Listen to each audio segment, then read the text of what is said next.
Grâce au système de l'autoconsommation, des centaines de milliers de propriétaires réduisent d'environ 20% leur facture EDF. Nos conseils pour les IMIT. Lentement mais sûrement, le nombre de particuliers équipés de panneaux solaires ne cesse de progresser.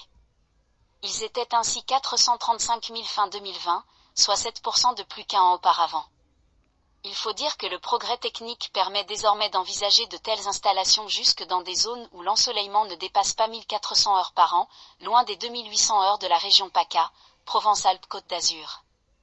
À l'image de notre témoin de l'Oise, qui a mis à profit son garage indépendant pour poser près de 17 mètres carrés de cellules photovoltaïques.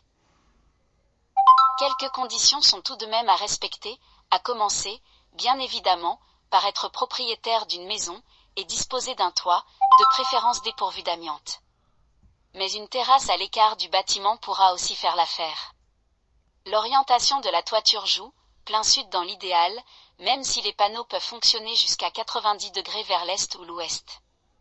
Comptez 20 mètres carrés par tranche de 3 kW crête, kWc, unité de mesure du rendement de l'installation dans des conditions optimales, tout en tenant compte de la superficie bloquée par une cheminée, par exemple.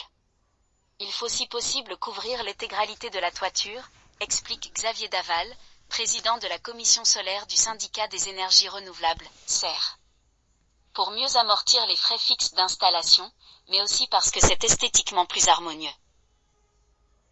L'équipement, clé en main, vous coûtera de 7 500 €, soit 3 kW crête, idéal pour un foyer de 4 personnes, à 13 500 €, 6 kW crête, pour la même famille mais disposant d'un maximum d'appareils électriques, comme le chauffage et l'eau chaude, ou encore une piscine et un véhicule, voire 17 500 € pour les plus grosses centrales, de 9 kW crête.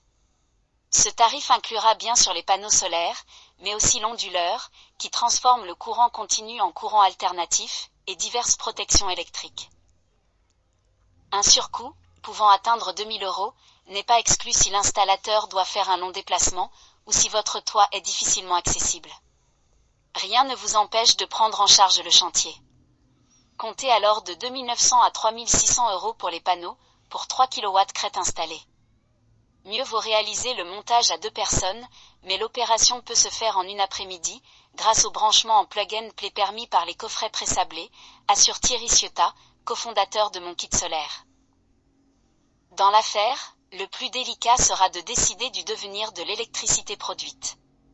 En effet, alors que, jusqu'en 2017, seule la revente totale de l'énergie à EDF, à un tarif garanti, était autorisée, il est désormais possible de consommer directement sa production, pour n'en revendre que l'excédent non utilisé.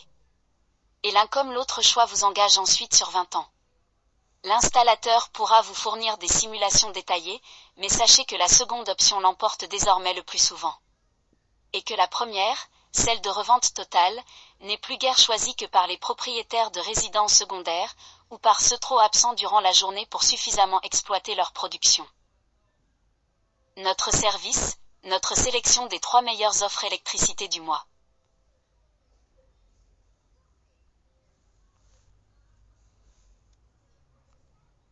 L'autoconsommation bénéficie en effet de sérieux coups de pouce, une prime à l'installation tout d'abord, octroyée par l'État et répartie sur 5 ans, variant de 1 140 à 2 520 € selon la puissance de l'installation, à condition qu'un artisan labellisé RGE, reconnu garant de l'environnement, soit intervenu.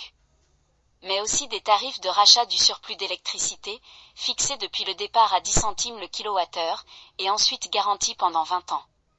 Certains de nos clients préfèrent se tourner vers d'autres opérateurs qu'EDF, ils le rachètent moins cher, mais sont 100% verts, explique Thierry Ciotat. C'est le cas de Planète Oui, qui paie 6,5 centimes d'euros le kilowattheure. Il faut s'attendre à consommer de la sorte 80% de sa production, et donc à en réinjecter 20% dans le réseau. Soit de 80 à 150 € de revenus en plus chaque année, dans le cas d'une installation de 3 kW crête. Un bonus appréciable, même si le principal levier financier de ce type d'installation réside tout simplement dans l'économie de facture EDF, réalisée en consommant ses propres électrons. Ce gain ne pourra en effet que croître, en même temps que la hausse, prévisible, du tarif réglementé d'EDF, tarif bleu. Ainsi,